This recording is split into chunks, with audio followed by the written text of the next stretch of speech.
दोस्तों, हमारी सीरीज चल रही है मार्विन स्मिथ की book sport and adventure in the Indian jungle. पिछली स्टोरी में आपने सुना था कि मैन ईटिंग वुल्फ यानी कि आदमखोर भेड़िया या भेड़िए एक गांव में आतंक मचा रहे थे। गांव के सुनार को उठा के ले गए थे और जब एक मंदिर के खंडहर में कुछ सुराग मिले और वहां जाके देखा और फिर स्मिथ और उनकी टीम ने गोली मारी तो एक मादा भेड़िया मर गई। वहां पर सुनार की बॉडी भी मिल गई। निशान मिले थे कि वहां पर एक वुल्फ बॉय यानी कि भेड़िया मानव भी था जो कि भाग चुका था। और स्मिथ ने कहा था कि मैं इस चैप्टर में नहीं बताऊंगा, अगले चैप्टर में बताऊंगा भेड़िया मानव के बारे में।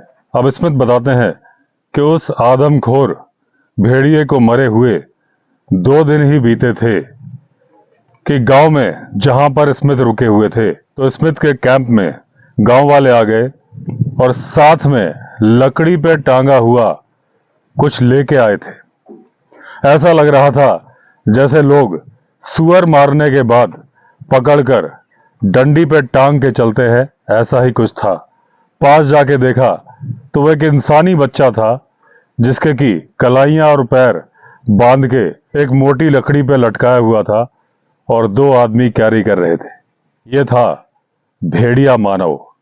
अब जब उसको चेक किया तो बुरी तरह से मारने पीटने और पकड़ने के दौरान लगी हुई चोटें उस भेड़िया मानव की बॉडी पर विजिबल थी और वहीं जिन लोगों ने उसे पकड़ा था उनके भी शरीर से जगह जगह से खून निकल रहा था। यानी कि उस भेड़िया मानव ने अपने नाखून और अपने दांतों का पुरजोर इस्तेमाल किया था। अब स्मिथ ने कहा कि इसको छोड़ दो, बांध के क्यों रखा है।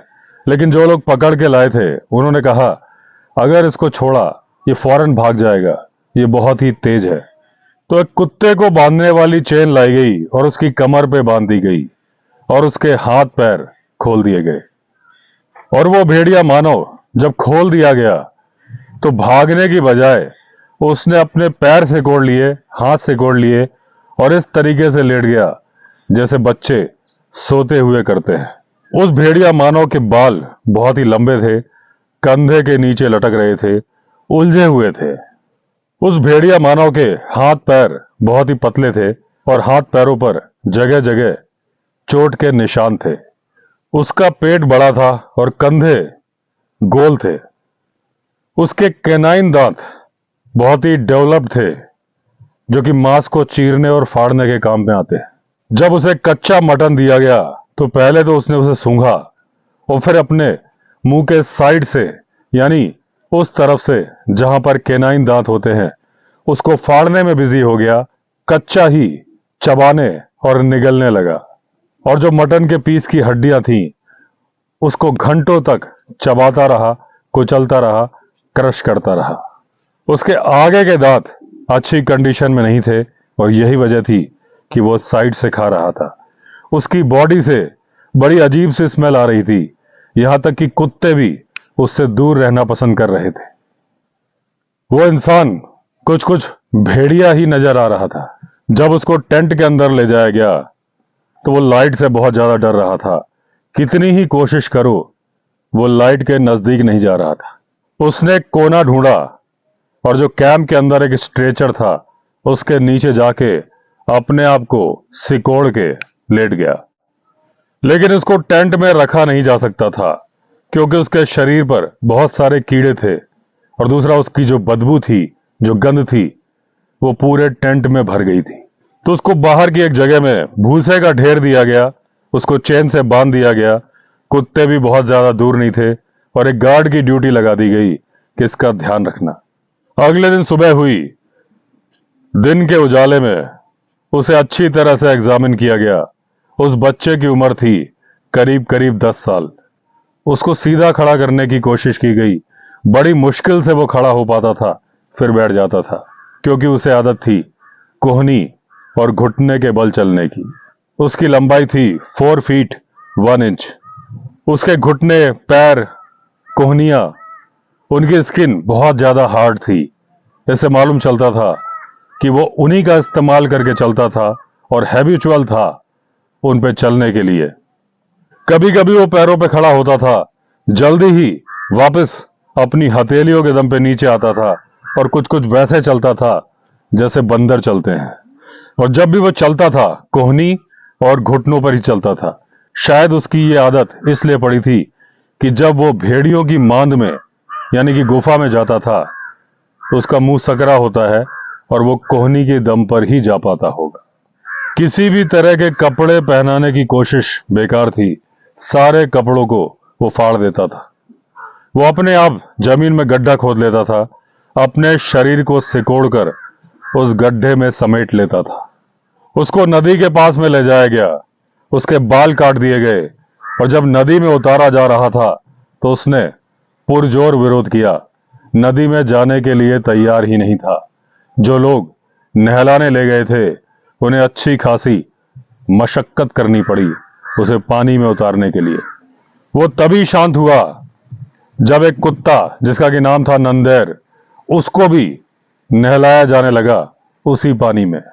वो इस कुत्ते को देख के तो शांत रहता था, लेकिन एक बड़ा कुत्ता था बड़े बालों वाला कम्बरलेज के पास, उसको देख के अपना गुस्सा जाहिर करता था। उसके सामने एक मादा भेड़िए की खाल लाई गई।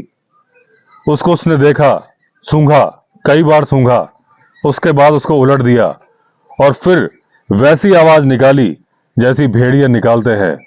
वो हाउलिंग साउंड कुछ कुछ जैकल की तरह थी। तो जो सर्वेंट थे उसने उसे सियाल बोलना शुरू कर दिया। जैकल को हिंदी में बोलते हैं सियार, लेकिन कई गांव में सियार को सियाल बोलते हैं। तो इस भेड़िया मानव का नाम भी रख दिया गया सियाल।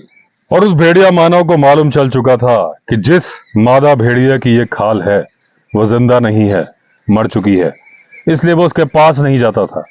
और जब जबरदस्ती उसके पास ले जाने की कोशिश करो तो अच्छा खासा गुस्सा दिखाता था। वो दिन भर सोना पसंद करता था, लेकिन रातों को बेचैन हो जाता था। कोशिश करता था अपनी चेन तोड़कर जंगल की तरफ भागने की। उसे अगर कुत्ते के बिस्किट खाने के लिए दिए जाते थे तो वो उन्हें नहीं खाता था। अगर चावल के साथ मीट दिया जाता था, चावल चावल छोड़ देता था, मीट निकाल कर खा लेता था। अगर उसे कच्चा मांस दे दिया जाए, झपट्टा मारकर उठाता था और फौरन चट कर जाता था। मुर्गों के लिए उसका बहुत अट्रैक्शन था और एक बार चिकन के अंदर का पार्ट निकालकर उसके सामने फेंका गया। इसके पहले कि कोई दूसरा उसे उठाए, झपट्टा मारकर उसने उसे उठा लिया और खा लिया। उसके सूंघने की शक्ति बहुत ज्यादा डेवलप थी। अगर कहीं गाय मरी होती थी, दूर से गंध आ रही होती थी, उस तरफ जाने के लिए बेचैन हो जाता था। अपनी चेन को तोड़ने की कोशिश करता था, बार बार झटके मारता था उस तरफ जाने के लिए। पहले भी कई सारे वुल्फ बॉय पकड़े गए थे। उन सारे वुल्फ बॉय से सियाल अलग था क्योंकि इसके अंदर बुद्धि बहुत ज्यादा थी। जब तक स्मिथ वहां पर थे तब तक तो सियाल बोलना नहीं सीखा था, लेकिन जब स्मिथ वहां से चले आए तो उन्हें बताया गया तो उसने गोंडी भाषा जो वहां के नेटिव्स बोलते थे बहुत अच्छे तरीके से सीख ली थी और उनसे बातें भी करने लगा था। एक हफ्ते में ही वो ट्रेंड कुत्तों से ज्यादा समझदार हो चुका था और उसकी हरकतें बताती थी कि वो पहले प्लानिंग करता है, उसके बाद उन प्लान्स को एग्जीक्यूट करता है। अगर उसे कुत्तों के पास बिठा दिया जाता था तो उन्हें चुपचाप देखता रहता था। उसके बाद बाकी कुत्तों की प्लेट से मीट के पीस उठाता था और अपने फ्रेंड कुत्ता जिसको कि वो पसंद करता था उसके सामने डाल देता था।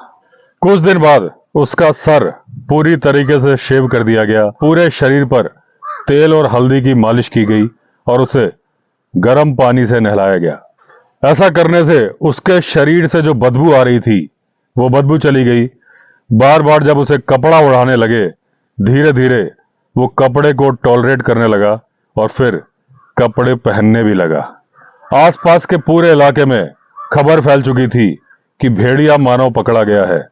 दूर दूर से लोग उसे देखने के लिए आते थे।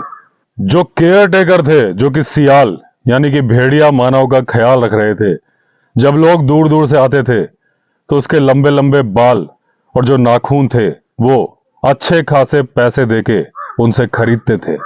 उनकी यह मान्यता थी कि यह हाइड्रोफोबिया को दूर करता है। हाइड्रोफोबिया यानी कि पानी का डर, जो कुत्ता काटने के बाद, रैबीज होने के बाद इंसान के अंदर हो जाता है।